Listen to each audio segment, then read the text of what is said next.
Olá, estamos aqui para nosso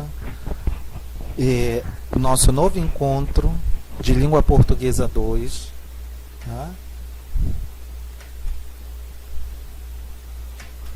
O nosso 8º encontro, aonde nós vamos dar continuidade agora com a parte 3 da estética humanista, agora tratando da prosa medieval.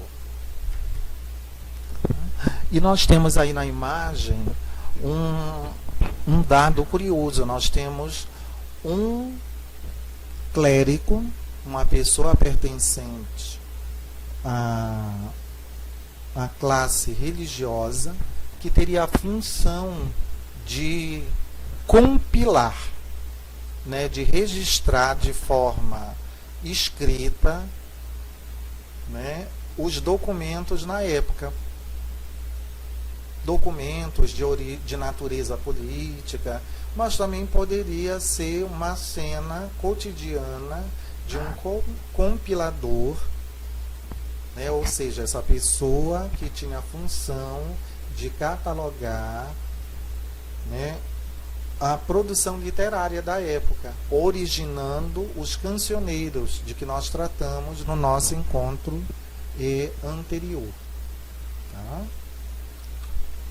Então, na prosa medieval, nós vamos encontrar uma atividade literária predominante no primeiro período medieval, que foi o trovadorismo, representado particularmente pelas cantigas trovadorescas, estas demarcadas pela poesia.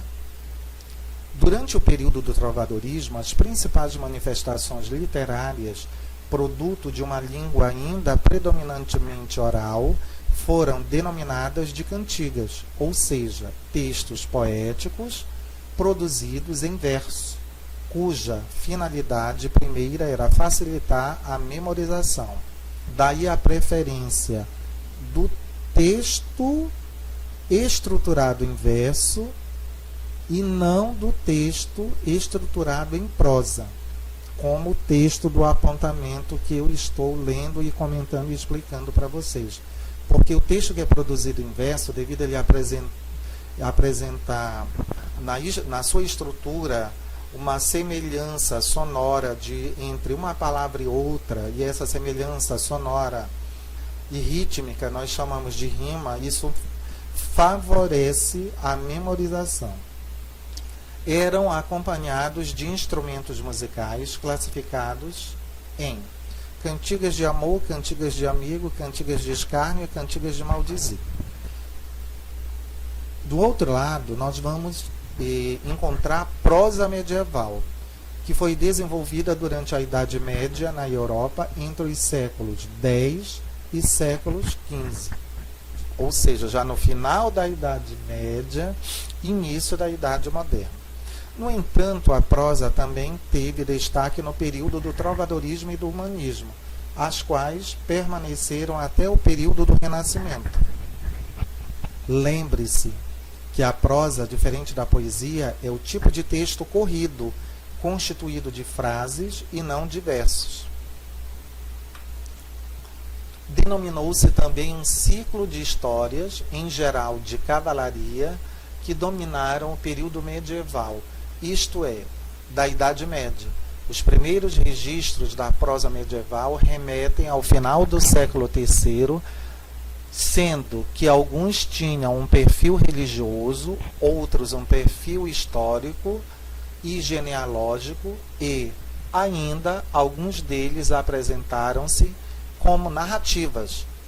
A prosa dos séculos XII ao século XIV era anônima, geralmente feita sobre encomenda de nobres ou de religiosos, sem pretensões artísticas, apenas para diversão ou com finalidade de registro documental ou mítico.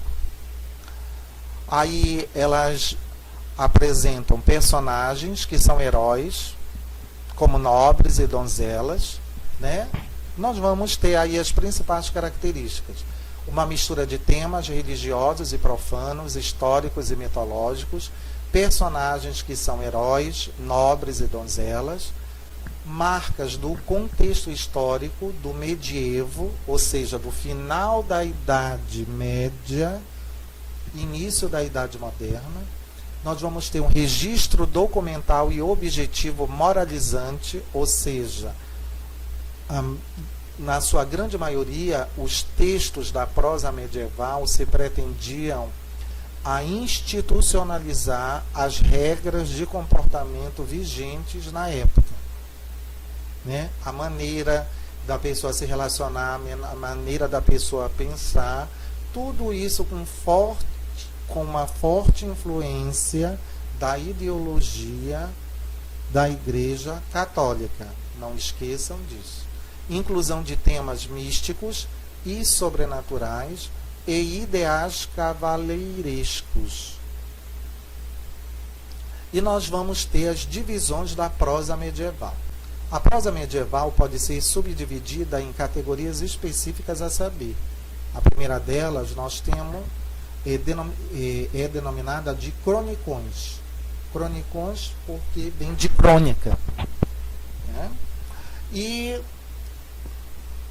caracterizam-se como narrativa de fatos históricos importantes em uma ordem cronológica, intercalados por fatos fictícios. Possuíam natureza não religiosa, com tendências ao heroísmo e ao sobrenatural. Heroísmo para valorizar os feitos heróicos deste homem português, deste povo português. E ao sobrenatural, que seria aí já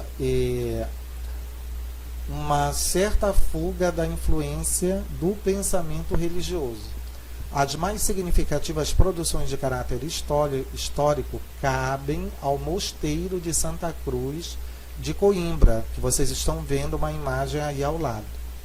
E são as seguintes: crônicas breves e memórias avulsas.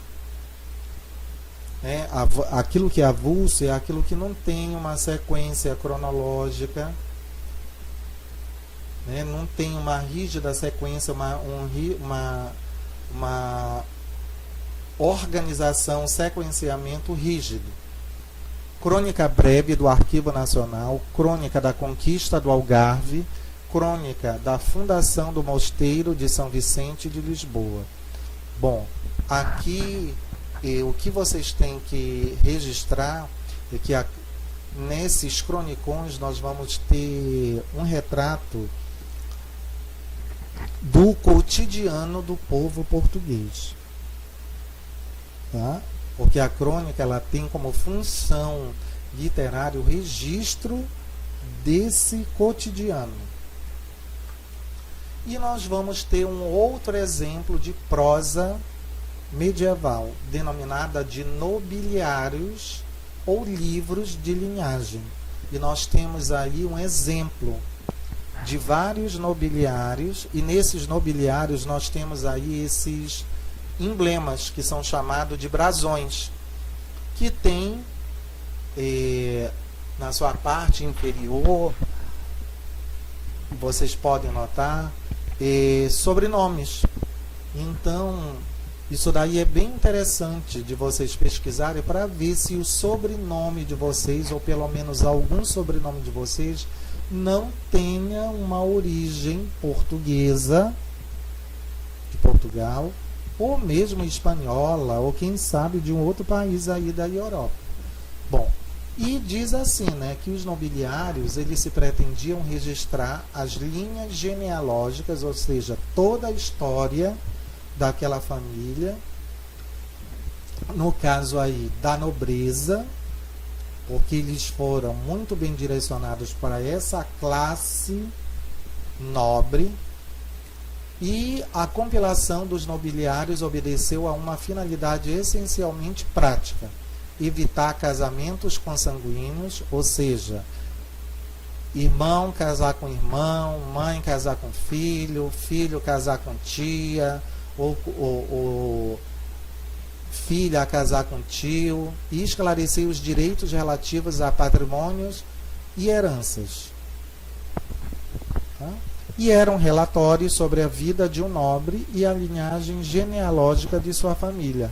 Constava de sua árvore genealógica antepassados, relação das riquezas, títulos de nobreza e muitas vezes eram demarcados relatos de episódios ou feitos de origem lendária.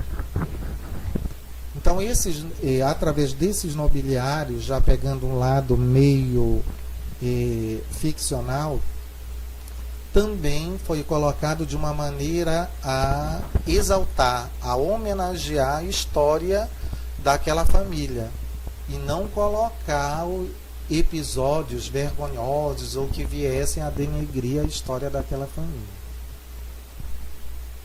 Tá? E aqui nós ficamos com esse encontro e até a próxima aula.